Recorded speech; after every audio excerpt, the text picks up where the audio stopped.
gentleman in the back, as I was coming after Joel, he looks at me and goes, "Good luck." I didn't know if that was encouragement or a threat. How many of you have read my Elderberry book? Anyone? So, well, this is great. I own it. You own it. I did give you a copy yesterday. So how many of you were homeschooled? This is important. I can't tell this, All of you are worthless to me. Sorry. So how many of you were publicly educated like I was? Great. When you were a small child, who taught you how to count? Sesame Street, exactly. And who on Sesame Street teaches you how to count? The count. Now, this will tell you a lot about what I was like for my parents as a small child. I'm sitting here watching Sesame Street, and a blood-sucking creature of death is teaching me my numerals. And I asked my parents why. Now, you get like why questions from my 2.5-year-old is at the why stage. This was me at the why stage. Why are vampires teaching me numbers, Mom? Have you ever wondered that? See, now you know a whole lot about me. So I finally found out why. If you've ever wondered why, somebody on Sesame Street had a vampire. So let's go back together to Eastern medieval Europe. And you and your loved ones live in a cottage, and you're too poor to afford windows. And there's a not small statistical likelihood that a blood-sucking creature of the night plans on climbing through the window of your house and biting one of you and your loved ones. How will you stop a vampire? Garlic. So garlic? Okay. A stake to the heart. You got to be real quick. I train judo, jujitsu, and other stuff. I don't want to go hand to hand with a vampire. She's more courageous than me. Holy water is expensive. This is Catholic Church. They got cathedrals to build. I don't got that kind of money. I got to bail out Grams from purgatory. So how would you stop a vampire if you're a poor peasant in Eastern Europe? You would use elderberries. How would you use elderberries to stop a vampire? No. You would, before you went to bed at night, you would go clip a cluster of elderberries and you would set them on the sills of the windows around your house. But why? Why would that stop a vampire? Because before silver and stakes through the heart, before holy water and garlic, do you know what is the oldest attested weakness of vampires? It is obsessive, compulsive counting disorder. It's true. It is absolutely true. The original weakness of vampires is an inability to not count something. And if any of you have ever picked a cluster of elderberries, what defines a cluster of elderberries? They are uncountable. So you'd set a cluster of elderberries on the window of your house, and a vampire would come along, and he'd see them there, and he'd have to start counting them, and he'd lose track, and he'd lose track, and the sun would begin to rise, and he would scurry off, and you and your family would be safe. So a little bit of history of elderberries. And whoever was the writer for Sesame Street, highly underpaid. Imagine getting like a degree in ancient European Eastern history, and you create a big bird and a counting Dracula. Tough stuff. So I'm John. I am not Presbyterian. I'm Reformed Baptist, so you might be like, just like the Reformed Baptist copied the Presbyterians' confessions and creeds, you'd be like, John copied Joel's homework, but we didn't talk at all about tonight. We both showed up here. We just knew like, this is the theme CR gave us. So if we hit on some of the same beats, Joel and I come from pretty different theological backgrounds and everything. I'm from Northeast Ohio, not from a farming family. Grew up, my father and his brothers owned a pipeline construction business in Rust Belt, Youngstown, Ohio. I grew up basically eating cookies and playing video games. I was so pale in my teenage years from like never being outside in the sun that a light bulb company hired me as the test model for the 150 watt. They're like, what is 150 watts? Lift your shirt up. Beep. Everybody's blind. That's what they use for the light bulb thing. And the Lord saved me when I was in college and ended up going to seminary, and all sorts of fun things ensued after that. So I want to talk about, similar to Joel, my understanding of how Christians should think about creation. Because I went to seminary and we studied the doctrine of God and we studied the doctrines of grace, and you study ecclesiology and you study Christology. Notice one thing we almost never studied or talked about: creation. Other than to debate, 7 days, this many days, but talking about creation as a subject in and of itself, outside of its, theological imports, is nothing we ever did. So I want to give a go at what I wish I would have been taught in seminary about creation. And my first point is this: creation is a vast ocean into which we can plunge ourselves to enjoy God's goodness and glory. Creation is a vast ocean that God invites us to swim in as much and as deeply as we want. And I'm not even here primarily talking about what my daughter and I did yesterday. It has been so great to be out here in the Pacific Northwest. We went to Moulton Falls.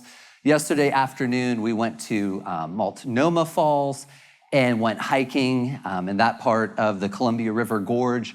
This morning, because I am still operating on East Coast time, and I've been awake since 3 o'clock. So if I nod off in the middle of the talk, I won't mind. And if you nod off, it won't bother me. I think I might be asleep. And so I'm not talking primarily about, let's go get out in creation. But I'm talking about what Solomon talked about in the book of Proverbs, to consider the ant.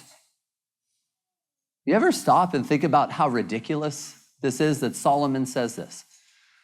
Because to modern people, ants are beneath us. Ants are the things that we step on purpose. When you're a little boy, they're the thing you grab a magnifying glass for, because they're let me see how much I can concentrate solar power and wreak havoc on another life form. But Solomon says we're to consider the ant. And you might say, well, John, but ants are so beneath us. But you know who did not think ants were beneath them? Jonathan Edwards. So Jonathan Edwards is like a hero. We're mostly Reformed people here, Joel notwithstanding. We still love you. We're mostly Reformed people, and Jonathan Edwards is kind of at the headwaters of our tradition. Do you know what he was before he was a pastor and theologian? He was once considered the most promising scientific and naturalist mind in American history. This was said about him: the manuscripts that survive from his student days exhibit Edwards' remarkable powers of observation and analysis, especially displayed in of insects. The fascination that he had with the English scientist Isaac Newton's optical theories of the rainbow, and his ambition to publish scientific and philosophical works in confutation of materialism and atheism. Throughout his life, he habitually studied with pen in hand, recording his thoughts in numerous hand-sewn notebooks. One of these, his catalogs of books, demonstrating the wide variety of his interests. What is Edwards' most famous sermon in cultural minds? Sinners in the hands of angry God. And what is the keystone image at the center of that sermon?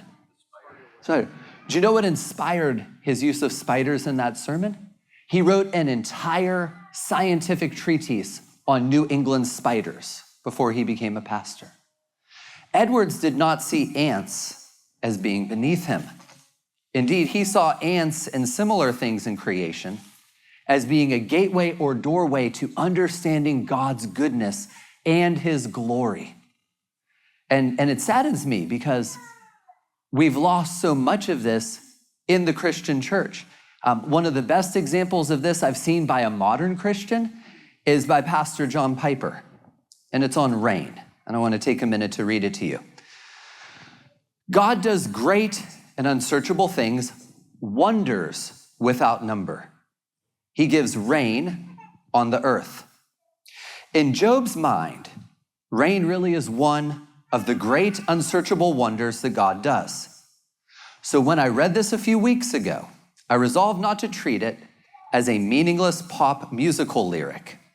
I decided to have a conversation with myself, which is what is meant by meditation. Is rain a great and unsearchable wonder wrought by God?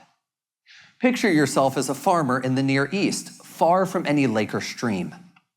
A few wells keep the family and animals supplied with water. But if the crops are to grow and the family is to be fed from month to month, water has to come from another source on the fields. From where? Well, the sky. The sky? Water will come out of a clear blue sky. Well, not exactly. Water will have to be carried in the sky from the Mediterranean Sea over several hundred miles and then be poured out on the fields from the sky. Well, carried, how much does it weigh? Well, if 1 inch of rain falls on 1 square mile of farmland during the night, that would be 2,323,200 cubic feet of water, which is 17,377,536 gallons, which is 144,735,360 pounds of water. That's heavy. So how does it get up in the sky and stay up there if it's so heavy? Well, it gets up there by evaporation. Oh, really? You know, we throw around these words like we actually know what they mean. Really, that's a nice word. What does it mean? It means that the water stops being water for a while so that it can go up rather than down. Well, then how does it go down? Well, that happens by condensation. Well, what's condensation? Well, the water starts becoming water again by gathering around little particles of dust between 1/100,000th and 1/10,000th centimeters wide. Well, what about salt? Well, what's salt? Well, the salt's in the Mediterranean. Well, that salt would kill the crops. What happens to all the salt? Well, the salt has to be taken out. Oh, so the sky picks up millions of pounds of water from the sea, takes out the salt, carries the water, though it's not water anymore, for 300 miles, and then dumps it, now turned into water again, on the ground. Well, it doesn't dump it. If it dumped millions of pounds of water on the farm, the wheat would be crushed. So the sky dribbles millions of pounds of water down in tiny little drops. And they have to be big enough to fall for 1 or more miles from the sky without evaporating, and small enough to not crush the plants on the ground. How do all of these microscopic specks of water that weigh millions of pounds get heavy enough to fall? Well, it's called coalescence. Well, what's that? Well, it means the specks of water start bumping into each other and they get bigger and bigger until they're just big enough to fall. Well, just like that? Well, not exactly, because they'd bounce off each other instead of joining up if there was no electrical field present. What? An electrical field? Take my word for it. I think instead, I will just take Job's. Every facet of creation is an endless sea displaying our Father's glory. Why are you alive? Have you ever thought about this? So I read this by Piper years and years ago, and in how I would home educate my kids, I would try and teach them subjects with this as the backbone, an opportunity, whether it was geology or mathematics or you name it, as an opportunity to instill in them the absolute wonder and glory and goodness of my Heavenly Father. So this is the one I came up for my kids and I use on our farm tours at our farm. Why are you alive? What keeps you alive? Now, you can give me the Sunday school answer, it's like God sustains, you can quote me the catechism, I would agree. But practically speaking, what is the means God uses to keep everything on earth alive? Well, you need water, that's one thing. You need air. Great. So we need energy. Well, that's great. We need energy. Where does basically all of the energy on this plant come from? It comes from a giant flaming ball that is 100 million miles away. A giant ball of nuclear flame that we call the sun. Well, how does the energy get from the sun to the earth? Because if you wanted to go visit the sun and you hopped in a car and you violated speed limits and you drove at 100 miles an hour, how long would it take you to get to the sun? At 100 miles an hour, it would take you roughly 42,000 days or 115 years to get to the sun.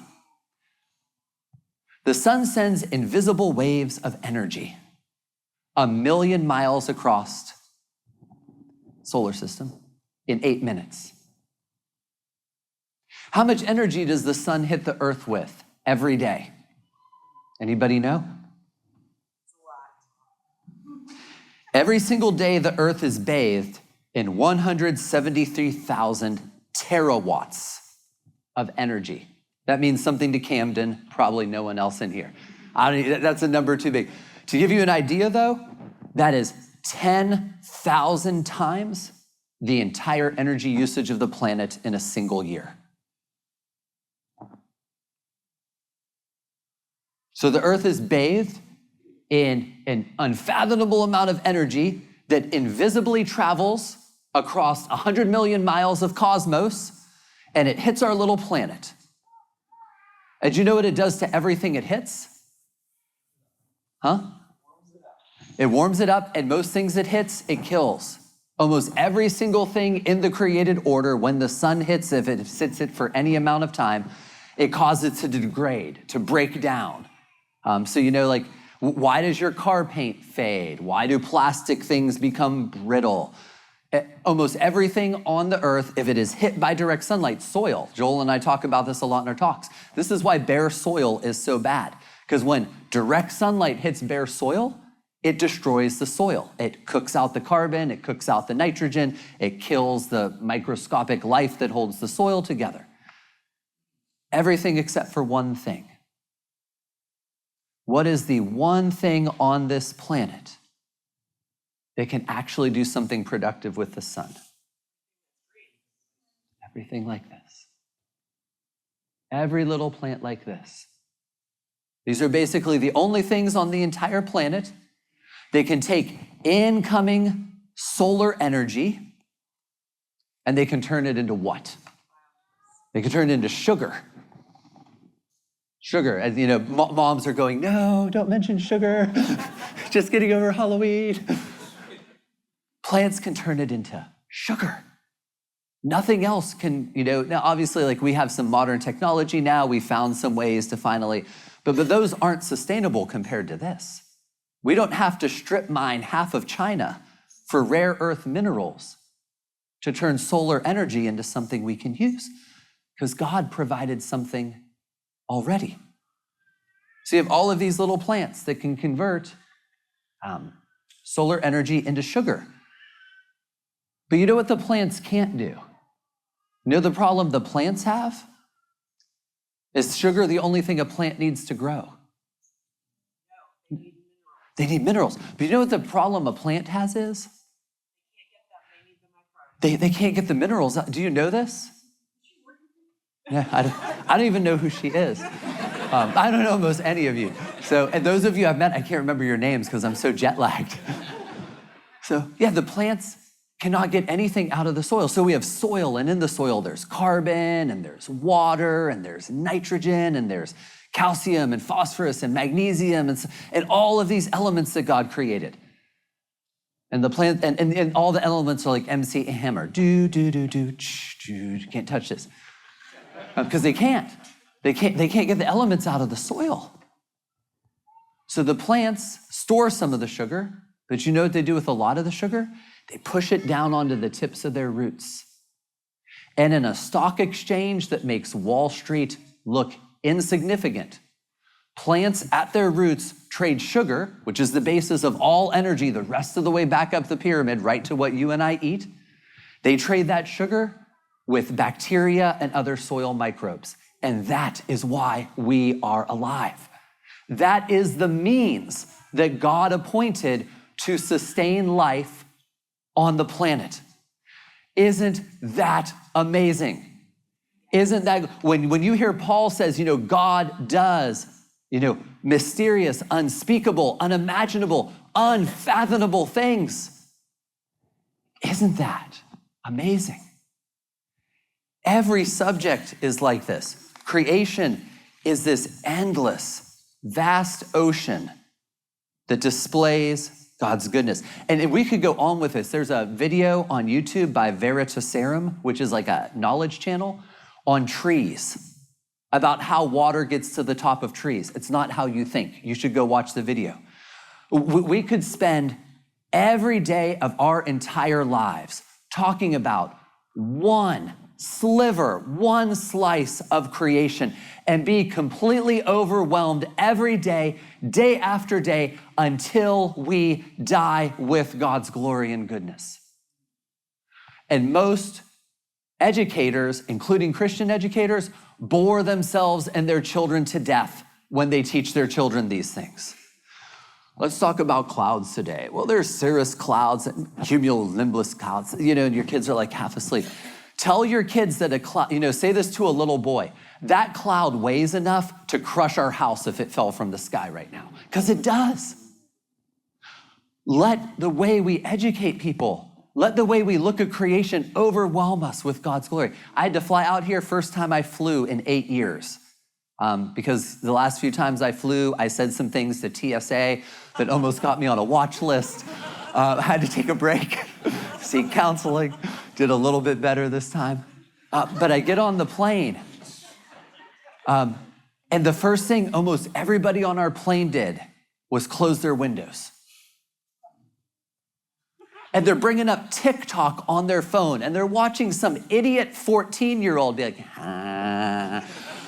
And I'm like, you are flying in a steel tube at 600 miles an hour. And the engines of the plane are not what are keeping us afloat.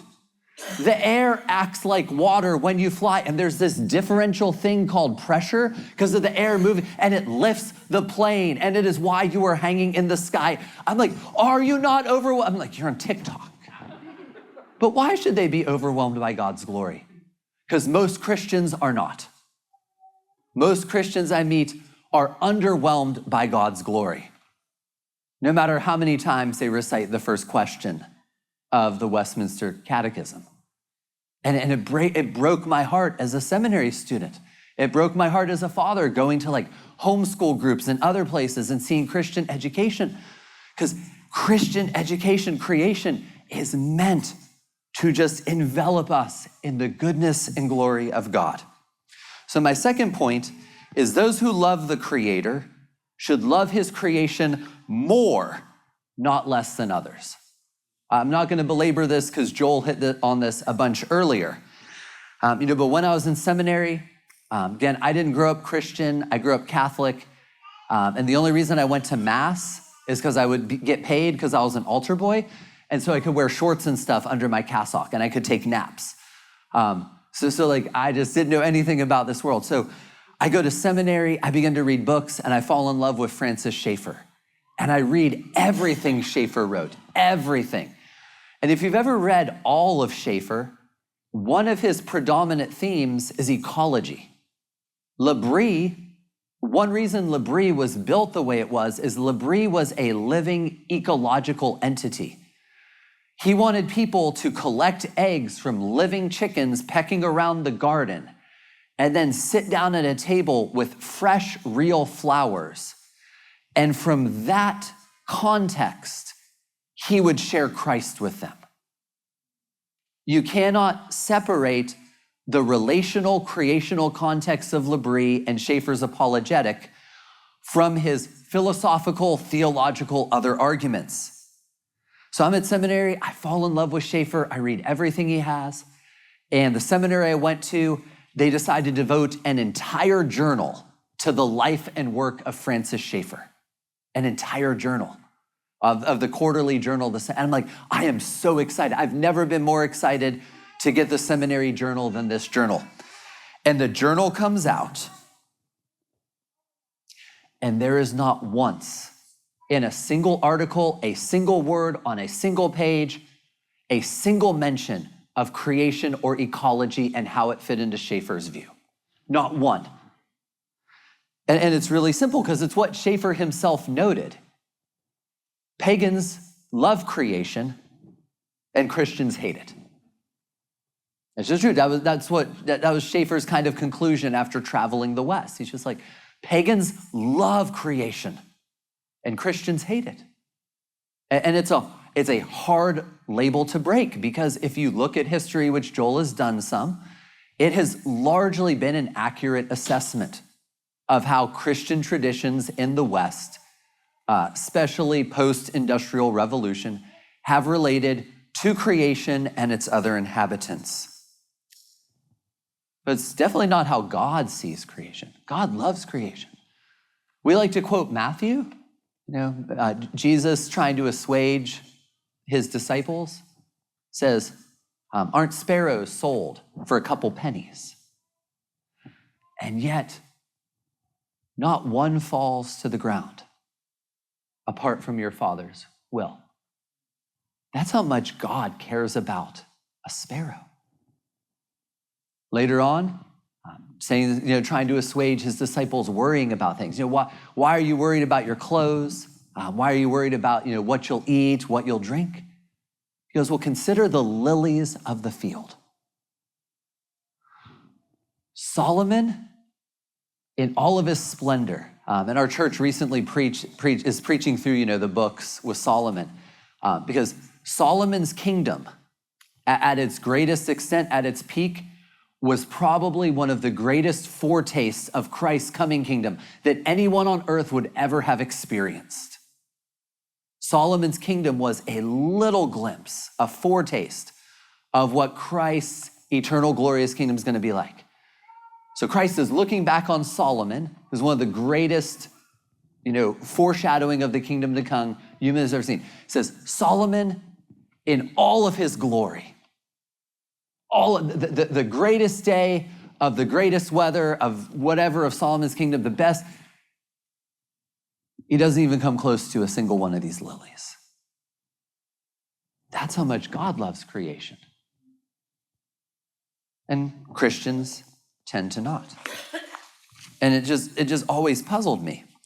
So my third point is those who love the Creator should seek to live according to nature rather than contrary to it. Those who love the Creator should seek to live according to nature.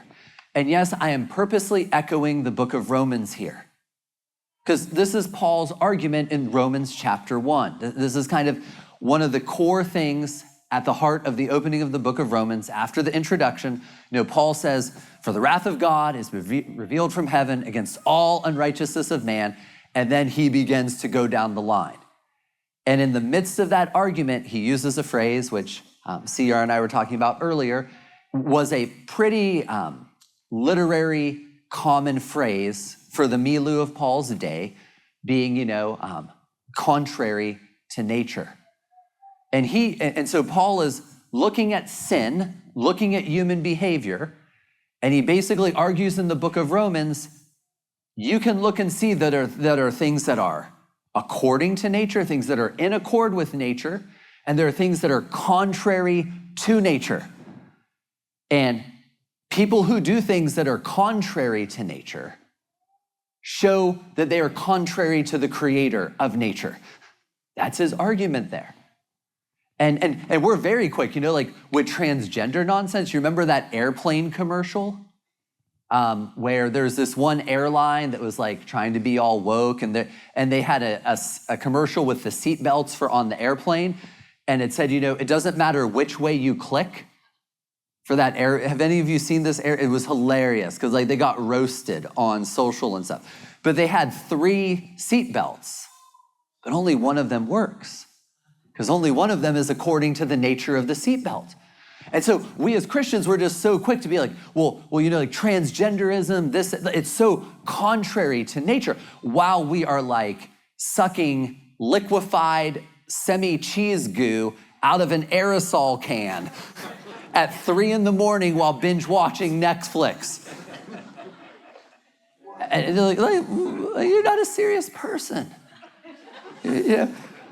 The vast majority of Western Christians live lives completely at odds with their so-called confession and thus undermine their witness. And like Joel, in a slightly different slice of the world, I have this just like immense struggle because I'm around, intelligent design was very big when I was in seminary. And that was like the way we were finally going to dislodge evolution as the dominant presupposition of how the created order works. So we're just going hard on intelligent design. And so on the one hand, I'm around all these people who are pushing intelligent design and then live as if there is no design at all. I would ask them a simple question, like, is there a design for human nutrition for so like people would have babies and they would immediately try and get them, we got to get them to sleep through the night and we got to get them on formula. I'm like, you literally like just debated somebody on intelligent design and you look at your wife and you think you need to buy formula. I can't help you. There's if you can't look at your wife and understand that she was designed to feed the baby, like she literally was designed to do it, and you are buying formula, and your family's almost starving because you're a seminary student. You don't have money for formula. You don't need. So on the one hand, I'd be around Christians, and no matter what area of life it was, they would argue for an intelligent designer, and they would live as if there was no design at all. And then I was invited to speak at Paleo FX, which none of you have probably heard of, one of the biggest ancestral, evolutionary biology nutrition conferences in the world. The center of this conference was a CrossFit competition gym, where all weekend long, in between talks, the people there for the conference would compete with one another. So it was like Viking games. It was wild, just one of the craziest conferences I've ever been to. And every speaker all weekend long is talking about figuring out the design for optimal human health. And they do not believe in a designer. I'm just like, I can't do anything with you people either.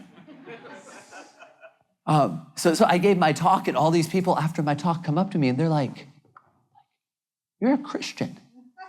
I go, yeah. Surprising as it may be to find one of us here of all places, yes. It's always good to go to the Agora on occasion, or go to the Acropolis and see the gods of the age and have a good time. And I just say to them, I'm like, none of what you're doing makes sense if there's not a creator. Why would there be an intelligent design you can follow unless there was a designer? So on the one hand, I'm fighting with these people on my left, trying to get them to believe in a designer. And on my right, the people who tell me there's a designer, I'm asking them why they are eating out of a clown head. And then wondering why their children are constantly sick, and so many other things. And there's just so many ways modern Christians, and does somebody have the time? I should have brought my phone. And again, since I'm jet lagged, my sense of time is terrible. About 15 minutes, great. So we say the fear of the Lord is the beginning of wisdom. Then we send our kids to be educated by folks who don't even know what bathroom to use after peeking between their legs. That makes tons of sense to me. We often pay these people large sums of money to do so. We say our bodies, we say we have a designer who made our bodies. We are fearfully and wonderfully made. And then the very moment Johnny or Sally has a fever and some sniffles, we dose them with Lysol and we give them half a dozen drugs. Because how dare would we let their body do what God designed it to do and let it fight an infection? We say our children are a blessing from the Lord, And then let our wives and unborn children be treated like a disease condition by the modern medical system. It's true. Modern medicine basically classifies birth as a disease. And if you're a woman who's gone through a traditional hospital, I think you'd probably agree that's how they treat it when you are pregnant and having a baby. And as Jim Gaffigan said, you even get to have a baby in a gown that somebody might have died in yesterday. It's wonderful. So we say boys are made to be warriors and fight dragons. And the moment they show too much energy, after being forced to sit inside for 8 to 10 hours a day in a stationary educational environment, we medicate them into declawed house cats. It's just amazing. We have accepted a lifestyle that is completely at odds with how God created us, while still professing that there was an all-wise, all-knowing, omnipotent, good creator who created us. And then we wonder why people don't take us seriously. That's because we're not serious people. And we pay a really, really high price for living contrary to nature. And again, obviously, like culturally, we're paying a very steep price with things like abortion, transgenderism. But take this, for instance. American women are now expected to spend 60% of their life on at least one prescription drug. So the average American woman will spend over half of her life on at least one prescription drug. Men will spend roughly 50% currently of their entire life on a prescription drug. When you add in over-the-counter drug use, most modern men and women will live 70 to 90% of their lives on a drug. One of the marks of modern humanity is a complete inability to survive apart from medical intervention. It's just, the vast majority of people in America, if there was not the pharmaceutical industry, would be dead within days because we live contrary to design.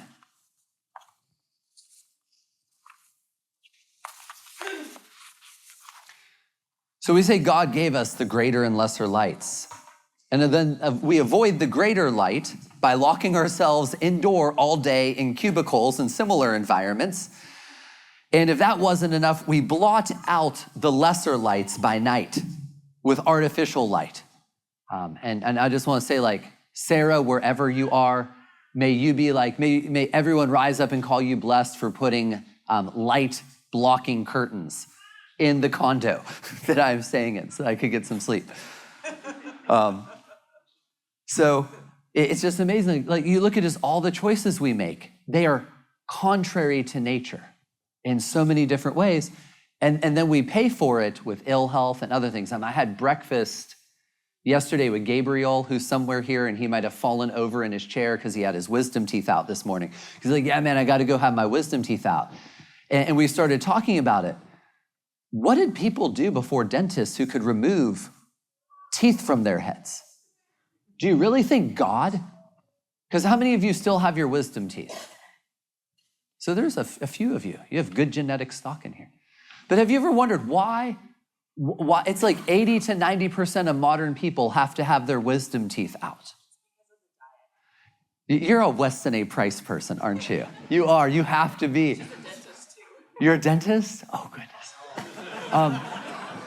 I was almost going to display pictures from his book, Nutrition and Physical Degeneration, today. But it's true.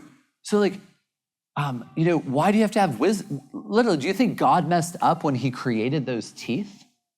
Because every time you have those teeth ripped out of your kids' heads, you're saying one of two things. Either God messed up or you did. And this is where this talk hurts. Because those are the only two options in this scenario.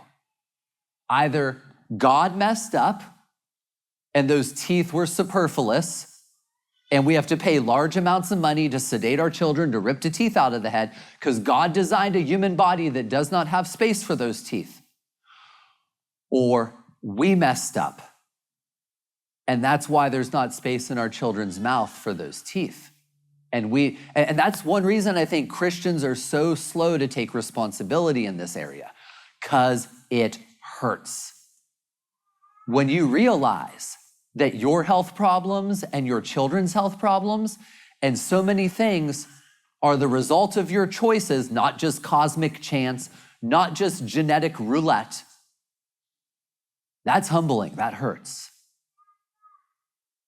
But it's the only path out of the mess we find ourselves in culturally and church-wise. Do you know what the obesity rate is forecasted to be in America by 2030? 50% of Americans are going to be obese. And obese is not overweight. Overweight is when you're wearing like a fanny pack. Obese is where you're like carrying around a mini-me version of yourself that can't escape. 50%. I'm in Kentucky. Our churches are awash in sick people. Think about how much that hampers ministry. Think about how much money has to be diverted to caring for all of these sick people that could go to so many other things. It's just amazing to me how much of a burden this is on the body of Christ. And let alone my neighbors. Like my state is, there's something like only 10% of the American public still smokes. And 90% of those people live in my county, it seems. And they all get breakfast, lunch, and dinner at the local gas station. And I was in the gas station months and months ago because the chip reader wasn't working in the machine, so I had to go inside. And there's two ladies in front of me who literally could have been like 7 ladies by weight. And one of them is holding like 2 big gulps and 3 packs of cigarettes and stuff. And she looks at the other lady and she just goes, I just feel so bad all the time. She goes, my doctor is gonna try and mix up my drugs some. And I think it's like, we laugh, but I was so heartbroken. Because it's not like when they go to church, they see anything different. It's not like when they go to church, they see people who think they serve an all-wise, all-knowing, good designer, and who therefore are significantly generally healthier than the general populace because they then try and figure out that design and live by it. It's not like we can throw these people a lifeline, especially in places like Kentucky where I am. So my final point is God is robbed of glory and we of good when we live lives that are contrary to nature. The book of Proverbs is full of appeals to creation. That you can look at creation and you can learn from creation, and you should order facets of your life according to creation because creation displays God's goodness and glory. The book of Psalms extols God's glory in creation repeatedly. Paul says that we can look at creation and see that some things are in accord with nature and some things are contrary to it. And when we do not heed these biblical warnings, we rob God of glory he is due, and we rob ourselves of good God designed us for. So my final appeal to you is, we as Christians must take seriously the goodness and the glory of God in creation. And we must take even more seriously than the crazy paleo evolutionary biologists on the one side. And since you're on the left coast, the woke tree-hugging environmentalists on the right, at stewarding both our own bodies and the world that God gave us to live in those bodies with.